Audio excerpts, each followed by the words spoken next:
এই সেই সুন্দরী গৃহবধূ যার প্রতিবন্ধী সন্তান হওয়ায় স্বামী তাকে ডিভোর্স দিয়ে চলে গেছে। তার শিশুটি হাঁটতে পারে না, এখন তার খাওয়া দাওয়ার কিছু নাই, থাকার জায়গা নেই, বাবা মা নেই, এই সন্তানকে চিকিৎসা করানোর জন্য টাকাও নেই। তবে এই নারীকে কেন ডিভোর্স দিয়ে চলে গেল, কি কারণে বা ঘটে গেল এই ঘটনা, চলুন বিস্তারিত শুনি। সম্পর্ক ছিল 5 বছর। হ্যাঁ, সম্পর্ক 5 বছর। জি, বিয়ের বয়স 7 বছর। 7 বছর। হ্যাঁ, তার ভিতরে মোটামুটি আপনার তাহলে 12 বছর। 7+12 বছর আপনাদের মানে এটা সম্পর্ক ছিল আপনাদের। হ্যাঁ হ্যাঁ। তার ভিতরে হওয়ার পরে ও ছোট যখন জন্ডিস হয়েছে তখন ওই জন্ডিসের জন্য মাথায় উঠে গেছে। মাথায় উঠে যাওয়ার পর ওই যে ছোটবেলা বলছে যে জন্ডিসের জন্য রক্ত চেঞ্জ করার জন্য, তো ওইটা তো আমরা করি না, তখন বয়স ছোট ছিল এই জন্য করি না। তো ডাক্তার বলছে যে কোনো একটা সমস্যা হতে পারে, আপনারা চিকিৎসা করবেন, চিকিৎসার উপরে রাখবেন। তো পরবর্তীতে আমার হাজবেন্ড আর কোনো চিকিৎসা করে নাই। তো এখন আমার হাজবেন্ড খরচও দিচ্ছেন, আমার সাথে ছিল, তো থাকার পরে সে চিকিৎসা করে না, খরচপাতি দেয় না, তার জন্য পরে সে চলে গেছে তার মতো। পরে আমরাও চলে আসছি। চলে আসার পর আমার এখন এই যে একটা বাড়ির পাশে একটা বোন হয়, তো তাদের বাসায় এখানে থাকে, এখানে থেকেই চলতেছি। কতদিন তাহলে আপনার সংসার হয়েছে কয় বছর? 2.5 বছর।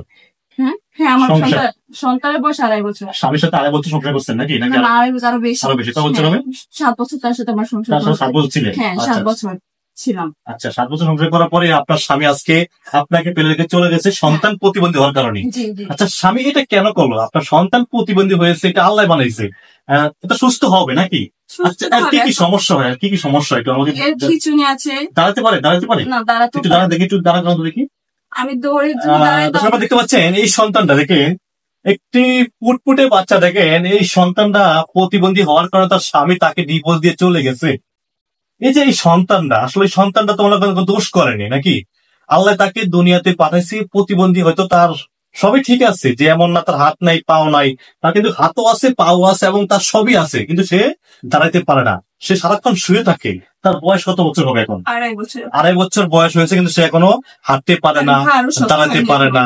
আসলে আমরা যতটুকু জানি 1 বছর 1.5 বছর হলে বাচ্চারা কিন্তু হাঁটাচলা করে, মোটামুটি দৌড়াদৌড়ি করতে পারে, কিন্তু এই বাচ্চাটার বয়স হয়েছে 2.5 বছর, সে কিন্তু এখনো হাঁটাচলা করতে পারে না। তার কারণে এই যে এই অসহায় বোনটাকে তার স্বামী ডিভোর্স দিয়ে গেছে শুধু এই সন্তানের কারণে। এই সন্তান কেন প্রতিবন্ধী হয়েছে? আসলে আপনি আজকে যে ভিডিওতে কেন আসছেন, কেন আজকে আমাদের দিকে আনছেন? আমি আমার সন্তানের জন্য যেতে আছি, যদি কেউ আমাদের সবাই কিছু সাহায্য করে আমার সন্তানকে চিকিৎসা করতে পারি তার জন্য। দর্শক, আপনারা শুনতে পাচ্ছেন এই বোনের মুখ থেকে, এই বোন চাচ্ছে এইটাই, এই বোনের সাহায্য সহায়তা প্রয়োজন। হয়তো এই বোনের স্বামী আজকে নাই, উনি অন্য জনের বাসায় থাকতেছে, অন্যের বাসায় কাজ করে খাইতেছে, তারা কিন্তু শুধু খাওয়াচ্ছে আর থাকার জায়গা দিচ্ছে, কিন্তু এই বোনের তো আরো জীবন রয়ে গেছে, ঠিক না? এই বোনের পাশে কে দাঁড়াবে? যদি মনে করেন যে এমন কেউ থাকে যে আপনার পাশে দাঁড়াবে, আপনাকে তাকে সেই জ্ঞান দিবেন কিনা? যদি আপনার লাইফে কেউ আসতেও চায়, আপনাকে তাকে সে সুযোগ দিবেন কিনা? নতুন করে যদি কোনো সংসার করতে যায়, হয়তো অনেকে ভাবতে পারে আজকে ভিডিও দেখে যে আসলে আমি চাচ্ছি ওনার পাশে দাঁড়াবো, কিংবা ওনার লাইফে আমি হয়তো পাশে থাকতে চাচ্ছিলাম, এমন কিছু পাবে।